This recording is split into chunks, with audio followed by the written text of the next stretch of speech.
The city was loud, busy, and full of people who never looked down. They had no time for someone like him.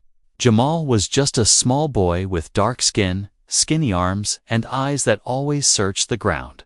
His clothes were torn, his shoes didn't match, and his stomach growled louder than the traffic. He was used to hunger. It followed him like a shadow.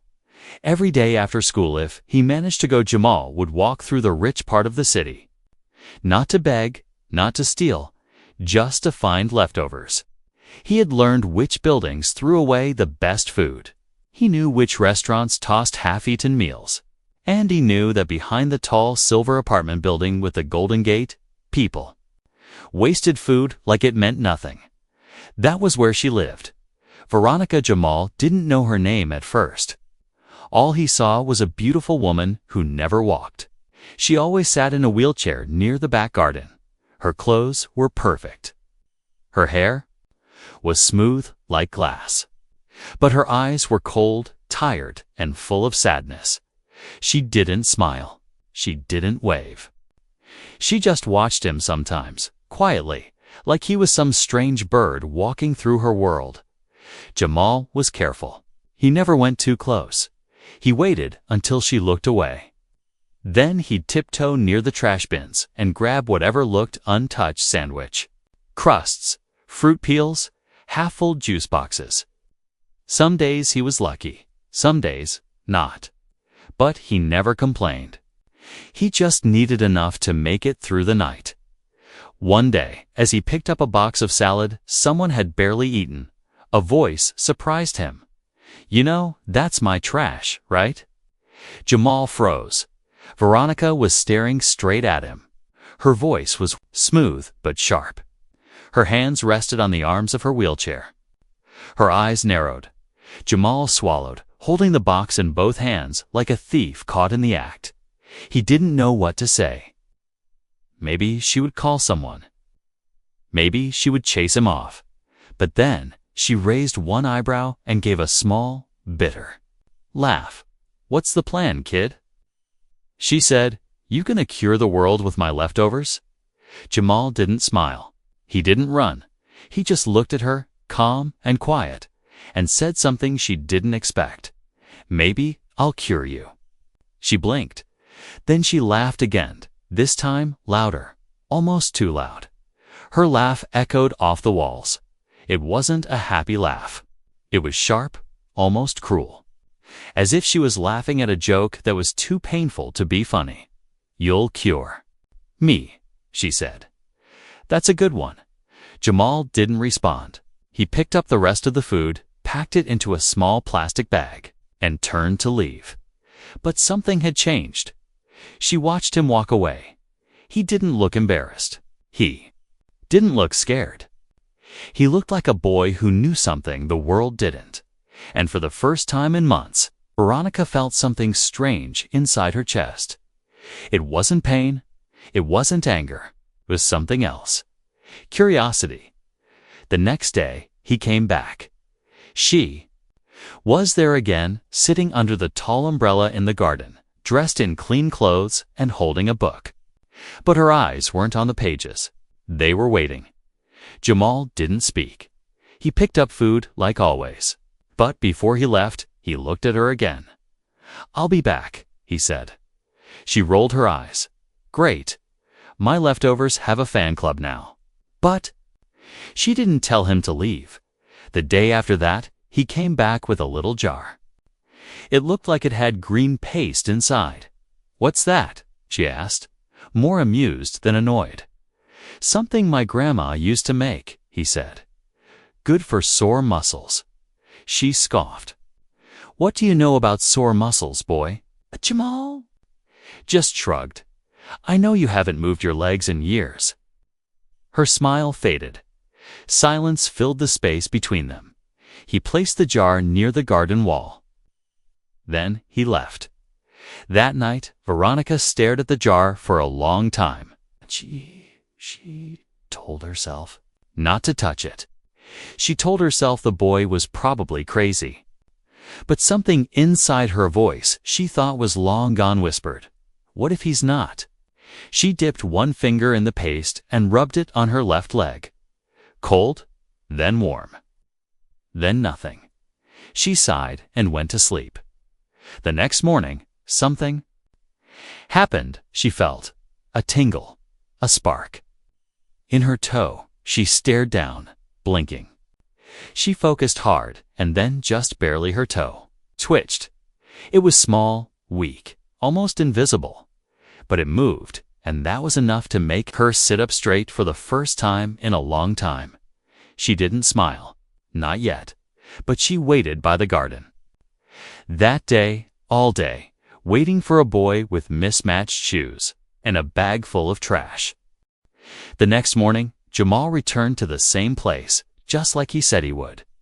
He walked slowly, his small plastic bag hanging from one hand and his little shoulders slightly hunched from the cold. The sun wasn't fully out yet, but the sky was already glowing. He looked up, searching the garden. She was there. Veronica was sitting in the same wheelchair, but something had changed. Her book was open on her lap, but she wasn't reading. Her eyes were on the garden wall, where Jamal had placed the jar yesterday. She looked like someone who didn't want to seem interested, but was waiting anyway. Jamal nodded politely as he passed the gate. She didn't say anything at first. She just stared at him like he was a puzzle. A puzzle that made her toe move last night. "You came back," she finally said. Pretending not to care. "I said I would," Jamal answered. Calmly he took out another jar, this one with a reddish paste stand, gently set it near the first one. Then he took out a fruit half-rotten, but he had cleaned it, and he held it in both hands like it was something special. "You hungry?" he asked. Veronica scoffed. "Do I look like I eat from the trash?" Jamal gave a small smile. "No, but I do," she frowned. "That's not something to be proud of, boy." "I'm not proud," he said, "but I'm not ashamed either. Food is food." She looked at him for a long second. Her face softened just a little. "What's in these jars?" she asked. "Plants. Things that grow in cracks behind walls, under stones," Jamal replied, pointing to the garden path. "I learned from my grandma. She used to say everything around us can heal if we respect it." Veronica raised her eyebrows. "Healing from garbage and weeds. Sounds like a fairy tale." "Maybe," Jamal said quietly. "But your toe moved, didn't it?" Her eyes narrowed. "You saw?" "No, but you waited for me. That tells me enough." She didn't answer. Instead, she rolled back a bit in her chair and stared at the jars. "Why are you helping me?" she asked after a long pause. "Because nobody helped me," Jamal said simply. "And I know how that feels." She didn't know what to say to that. No one ever talked to her like this. Not doctors, not nurses, not even friends from before. They all looked at her with pity. But this boy, who ate from trash, looked at her like she could still do something important. "You think rubbing weird paste on my legs will fix me?" she asked. "Not just that," he said. "You also have to believe your body still wants to move," she snorted.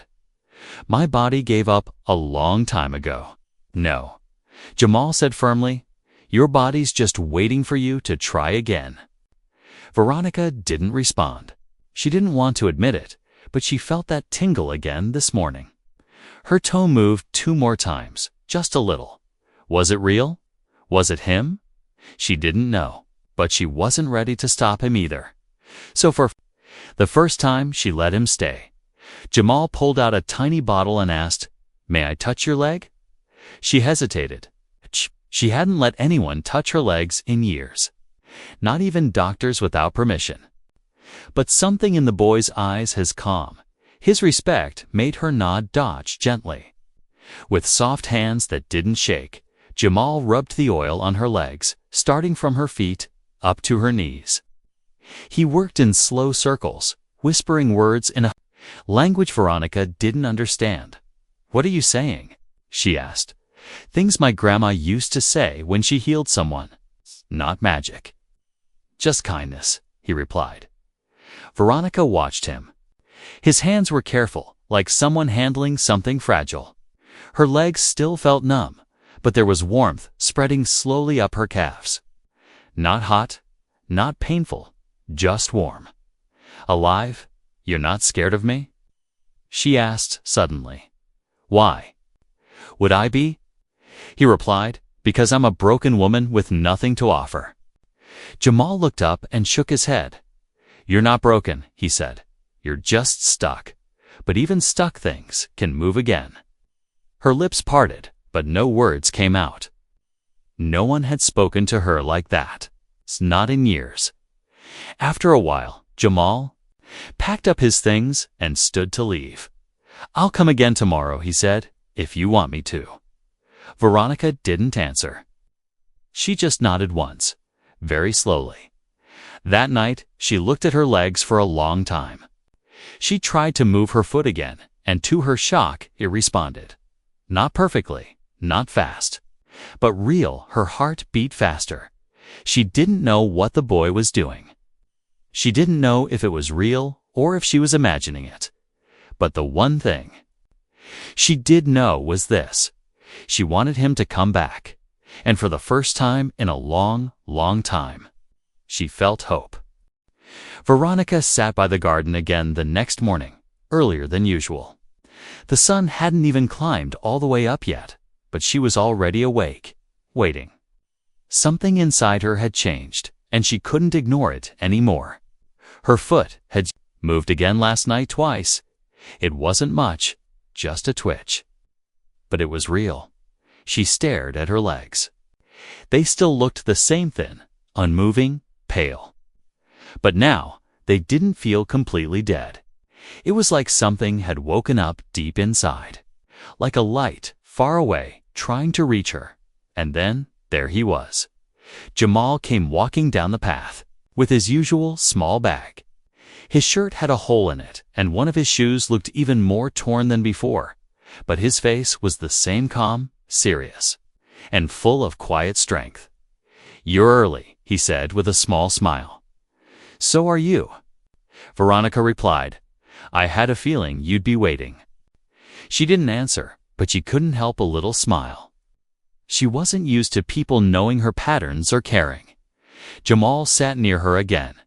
He took out another jar, this one full of something that looked like orange clay. He also brought a few dry leaves wrapped in paper. What's that one for? She asked. This one helps blood move better, Jamal said. Makes the body remember how to talk to itself again. Veronica raised an eyebrow. My body hasn't talked to itself in years. Then maybe it just forgot how, Jamal said. We'll remind it. He began gently rubbing the orange paste onto her feet and legs. His hands worked slowly and carefully. Veronica watched him, still unsure if this was real, or if she was just so desperate for hope that her brain was making things up. You really think this is helping? She asked. I don't think, he replied. I know.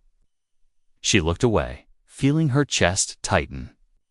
It had been a long time since anyone said something with that kind of confidence. Doctors had told her she would never walk again.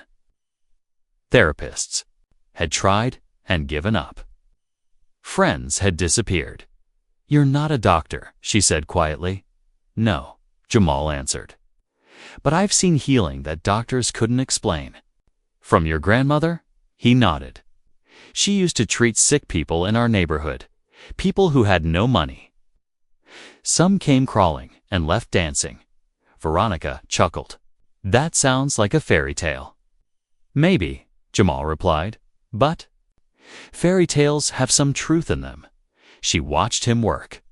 There was something peaceful about the way he moved. He didn't rush. He didn't talk too much.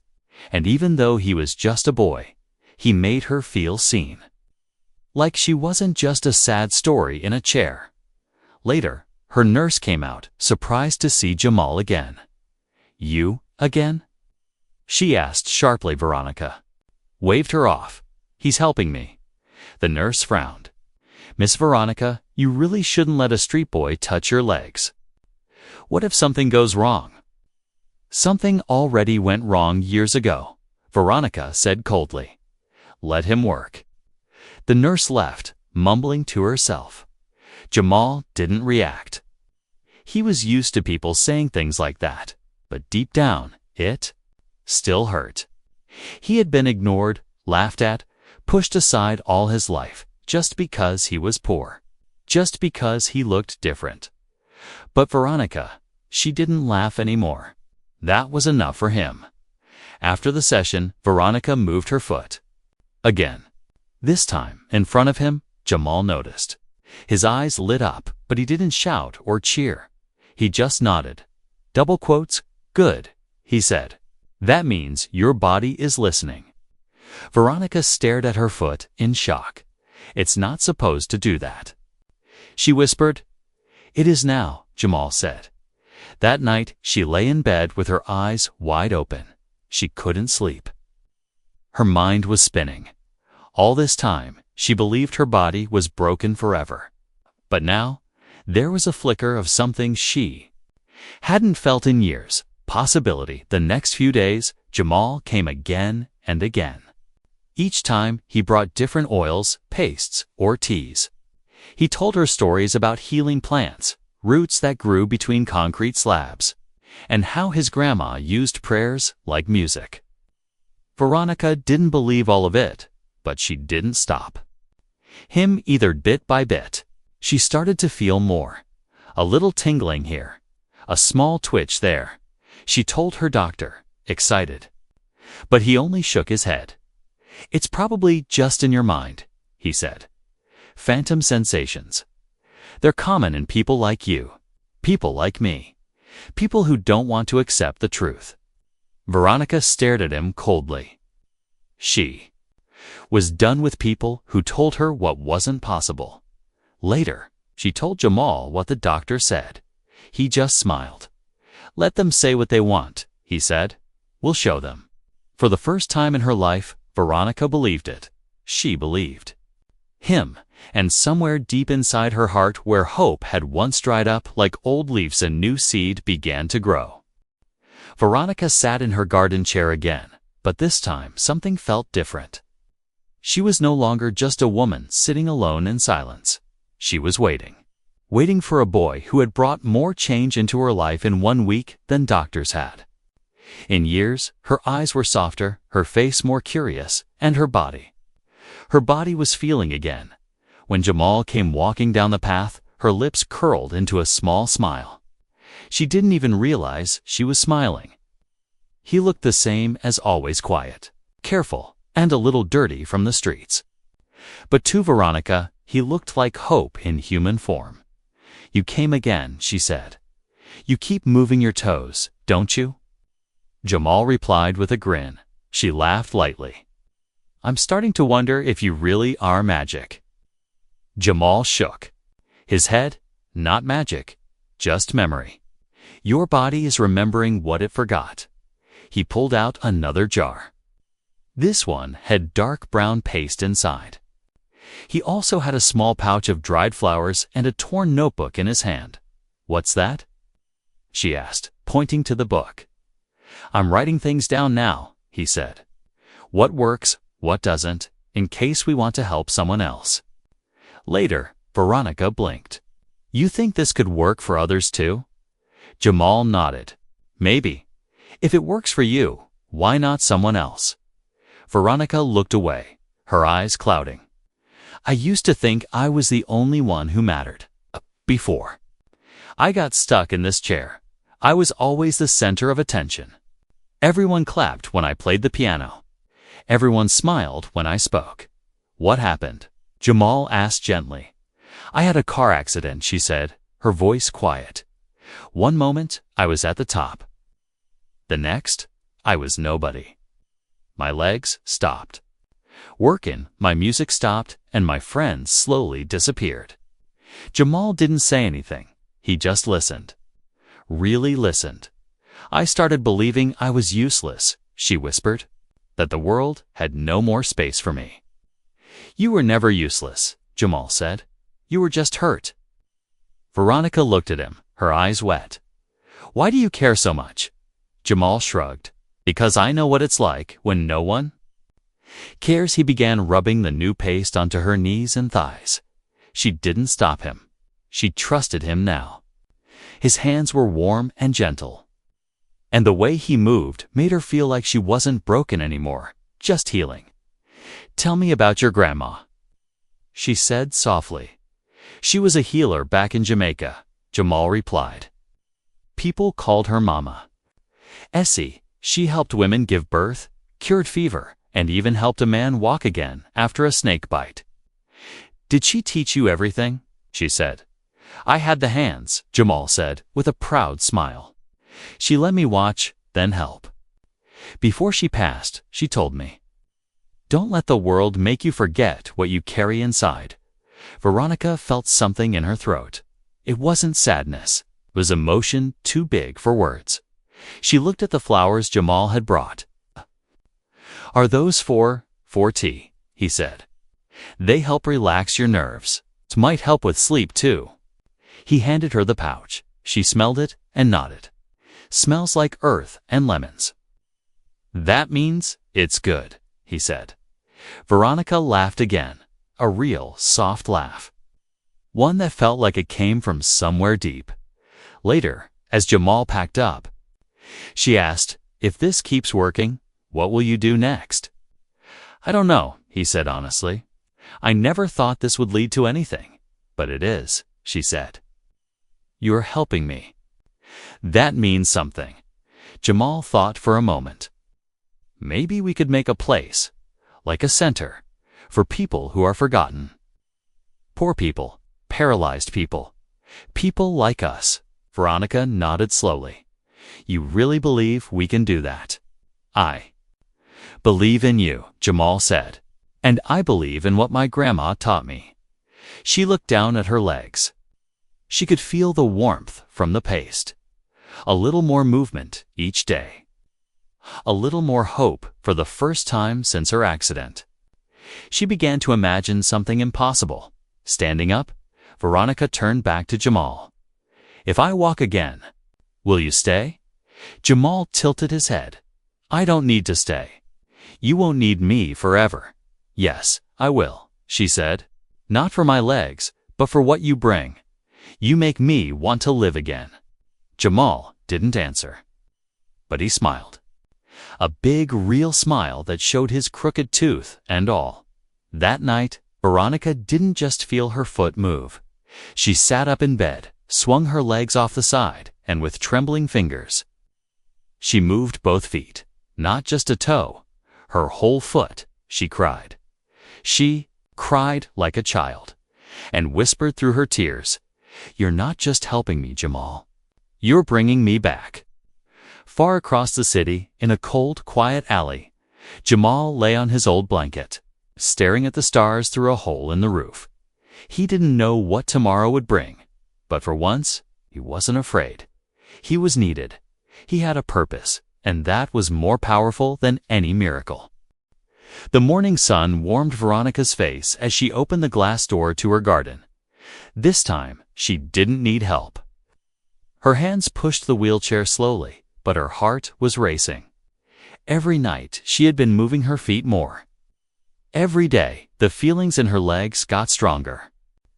The world had called her hopeless for years, but one poor boy had changed everything, and now? The world was about to find out.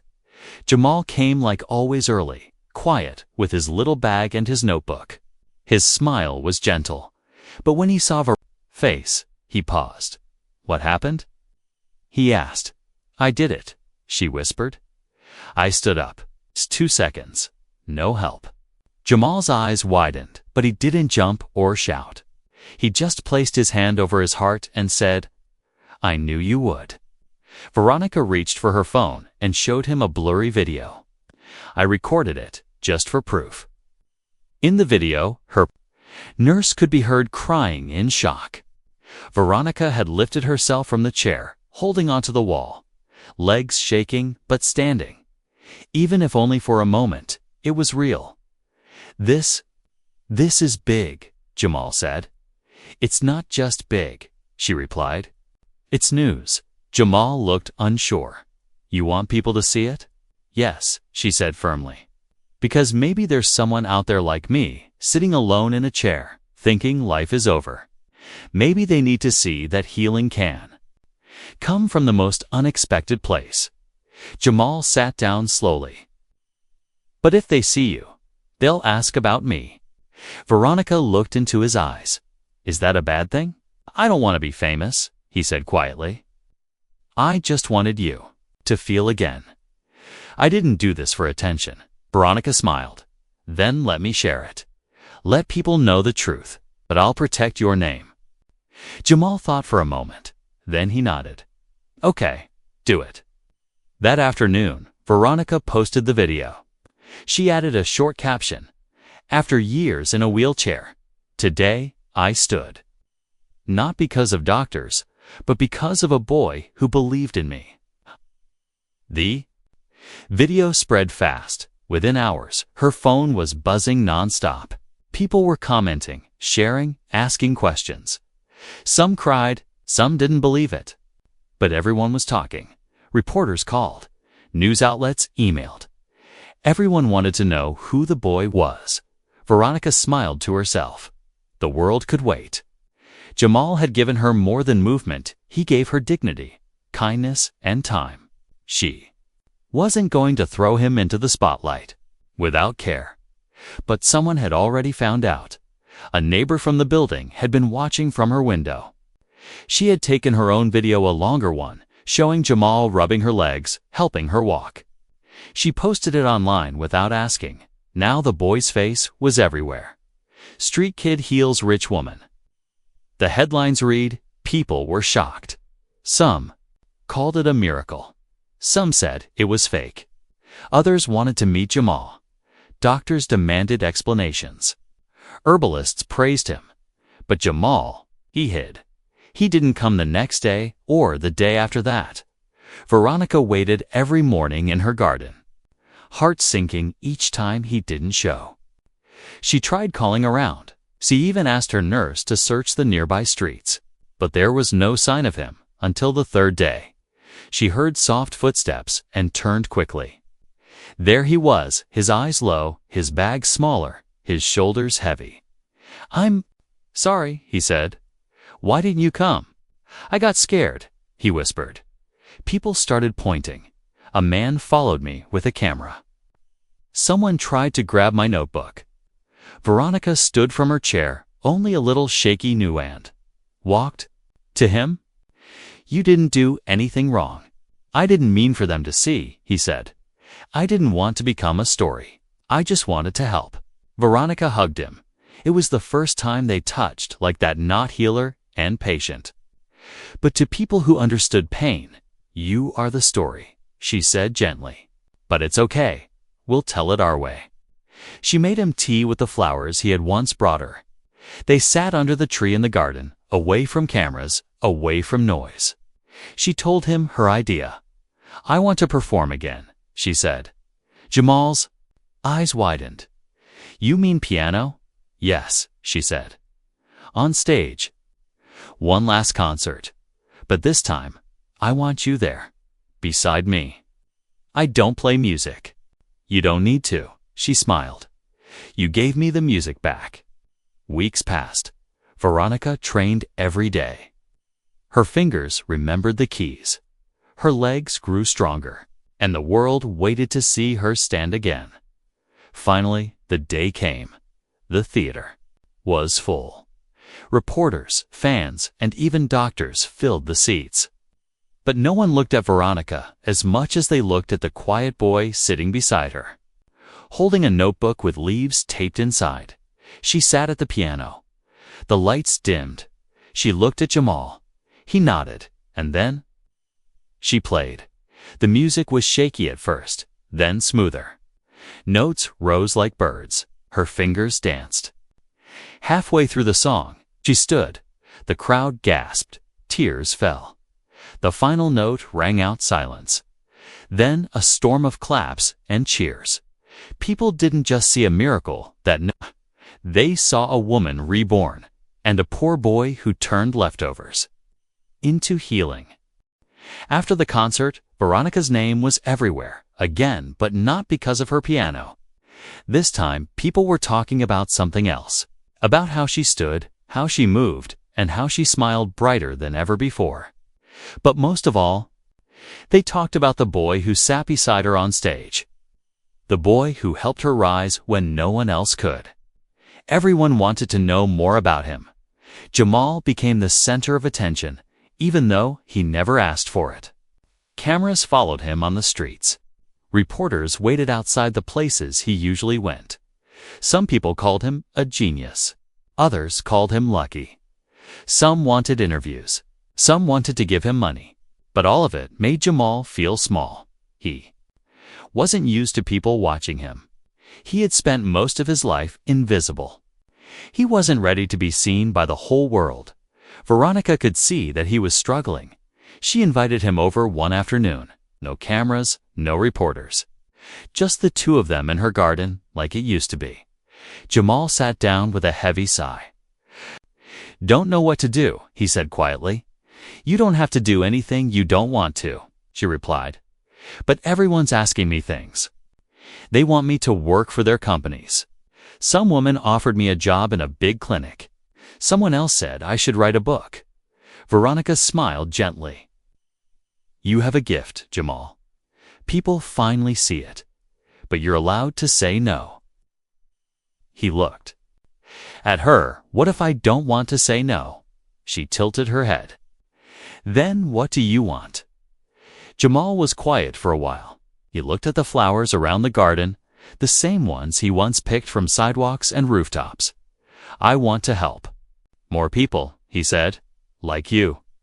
People who can't afford doctors. People who feel forgotten." Veronica nodded. "Then let's do that." Together, Jamal's eyes lit up. "You mean it?" "Yes," she said. "You gave me my life back. Let's give that chance to others, too." That's how the idea began. They called it Leftover Hope. It was a strange name to some, but it made perfect sense to them, because it all started with what others threw away: leftover food, leftover herbs, leftover people. And Jamal had turned all of it into something powerful. Veronica used her new fame to raise money. She spoke on talk shows, telling people how a poor boy from the streets did what doctors couldn't. Some people laughed at the story. Some didn't believe it. But many believed every word, and those were the ones who gave. In a few short months, they had enough to open a small healing center. Nothing fancy, just an old building in a quiet part of town. They painted the walls with soft colors. They filled it with plants, music, and warm light.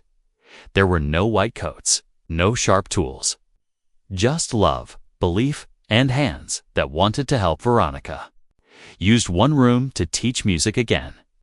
Not for concerts, but for the soul. Jamal turned another room into a garden lab. He mixed herbs, oils, and teas, just like his grandma taught him. He wrote everything down carefully in a new notebook, this one clean, with his name on the cover. People came.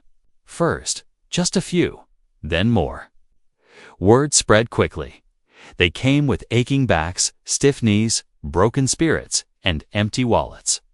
Jamal welcomed them all. He didn't promise magic. He promised kindness. And somehow, that was enough to start healing.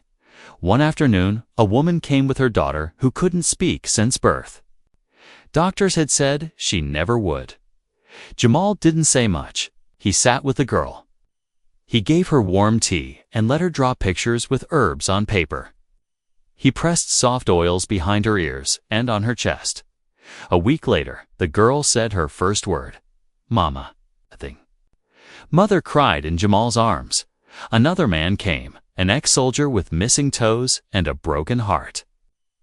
Jamal taught him how to breathe again. Veronica played soft songs while he rested. In 2 months, he walked without a cane. Stories like this began to spread everywhere. Jamal's single quotes as face appeared on news articles again. But this time, he didn't hide.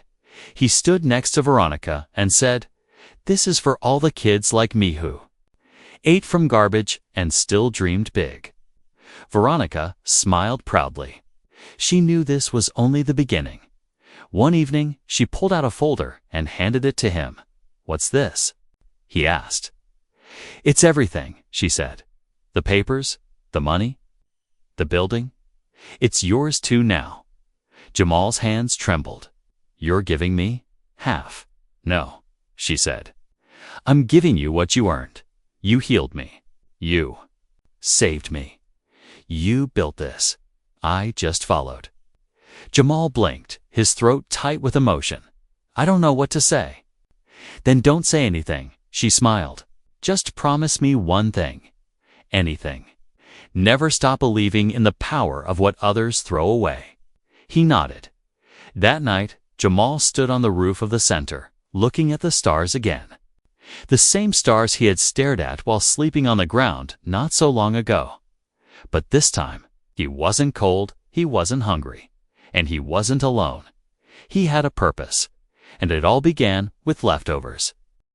Jamal walked through the old alley quietly, his footsteps soft against the cracked concrete. The air smelled like dust and rain. This was where it had all started, the place where he once searched for leftover food in garbage bins. The bins were still there, but everything felt different now. He stood in front of the same spot where he first saw Veronica all those months ago. The same place where she laughed and said, "You'll cure the world with my leftovers." He smiled, to himself. She had no idea how true those words would become. Jamal reached into his pocket and pulled out a small paper bag.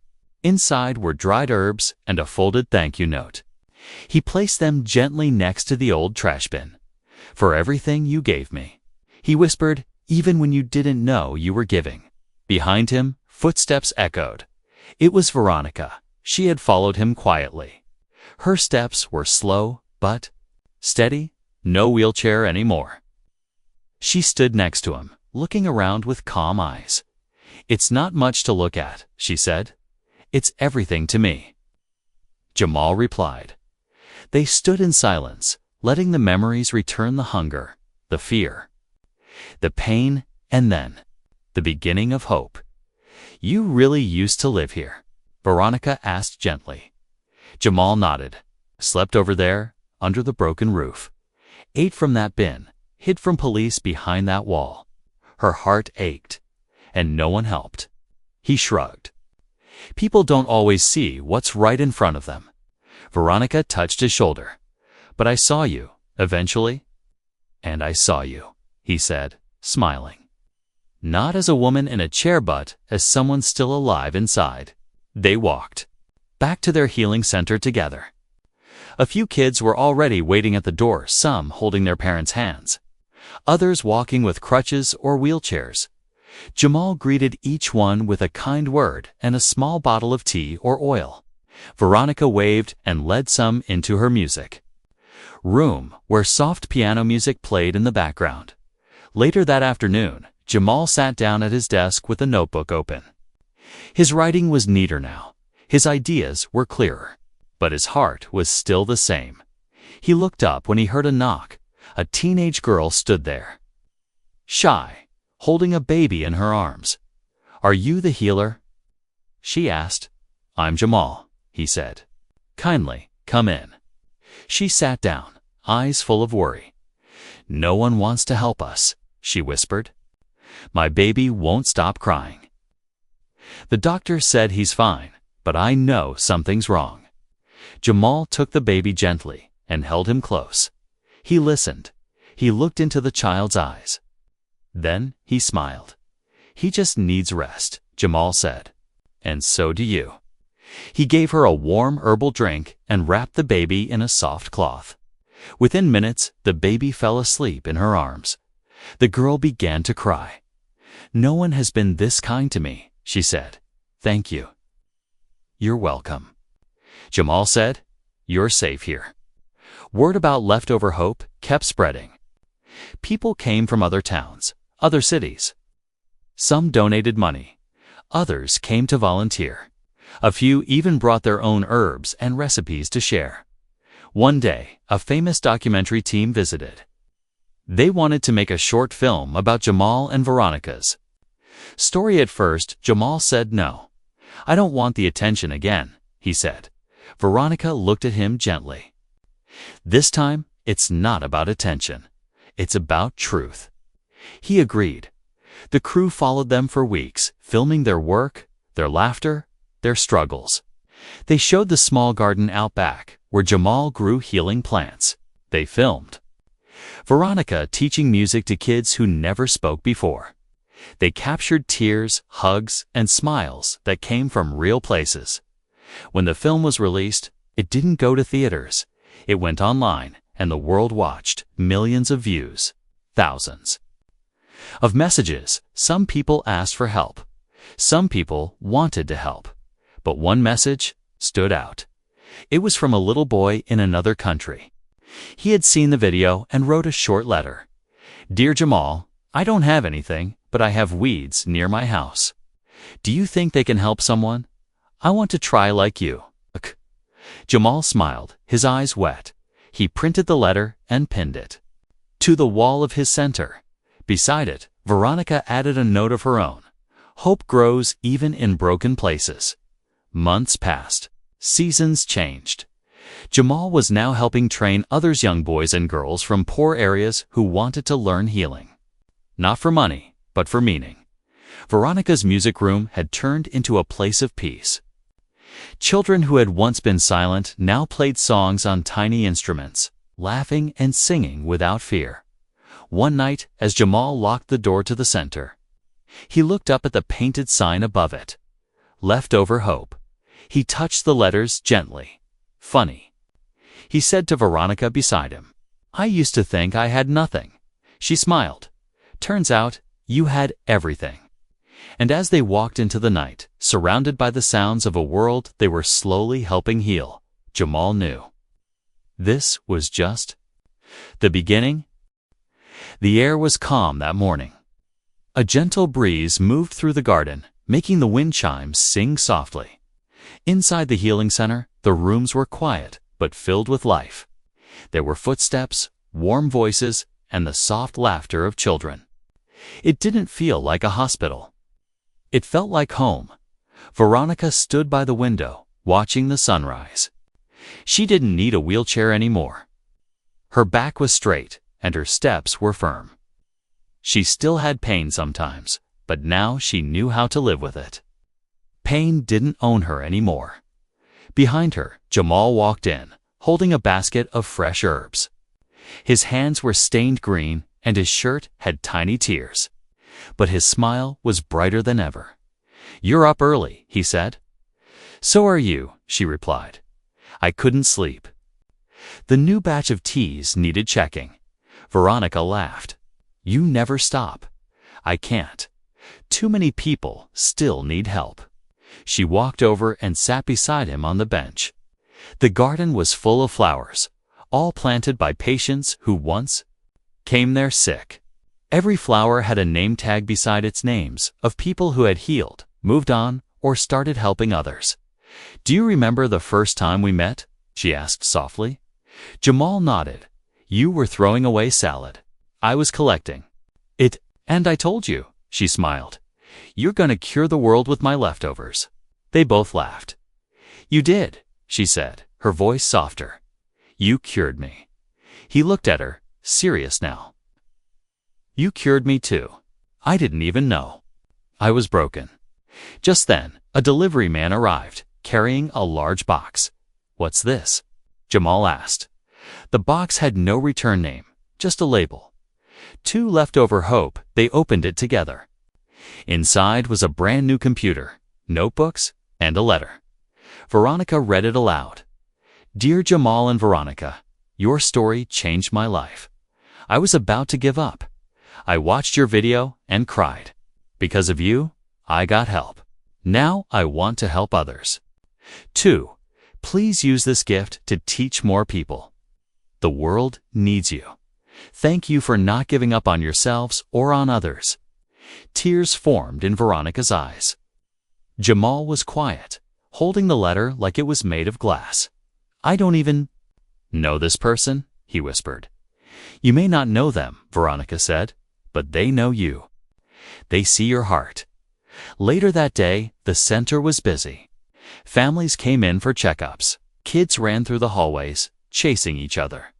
Volunteers prepared teas, cleaned rooms, and helped guests feel welcome. A small group of students sat in the garden, learning how to mix herbs and oils. Jamal taught them with patience, just like his grandma once taught him. Veronica's music room had turned into something beautiful. It was filled with drawings, small instruments, and photos of children smiling. She didn't care about fame anymore. Now, her favorite audience was a room full of kids with bright eyes and open hearts. In the evening, they had a small celebration outside. Nothing fancy, just a table of food, a few candles, and everyone sitting together. People laughed, shared stories, and held hands. There were hugs, claps, and even songs. At the end, Veronica stood and tapped her glass gently. "Can I say something?" she asked. Everyone turned to her. "Many of you don't know this, but I used to be someone who had everything.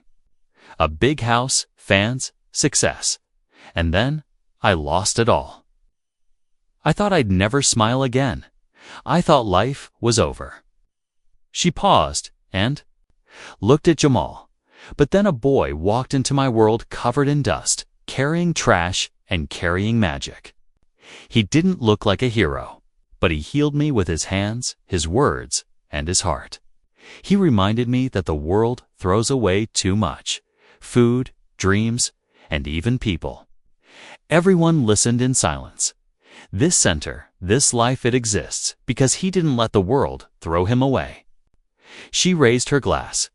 To Jamal, everyone cheered. Jamal stood, a bit shy, but grateful. "I never dreamed of this," he said. "I just wanted someone to notice me, and Veronica did. So I gave her what I had: plants, pastes, stories. I never thought it would change her life, or mine. But now I see. The smallest things can create the biggest change." He looked around at the faces, some smiling, some wiping away tears.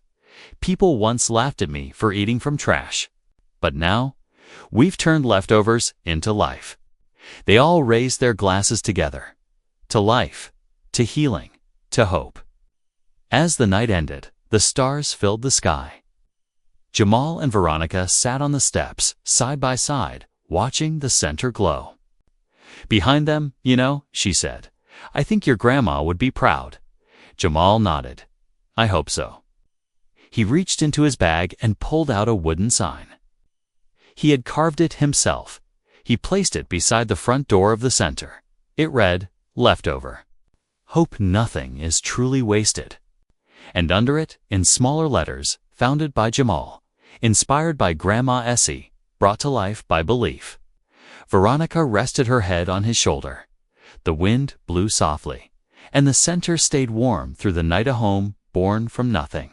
A place built from what the world left behind, and a reminder that sometimes the smallest spark can light the world.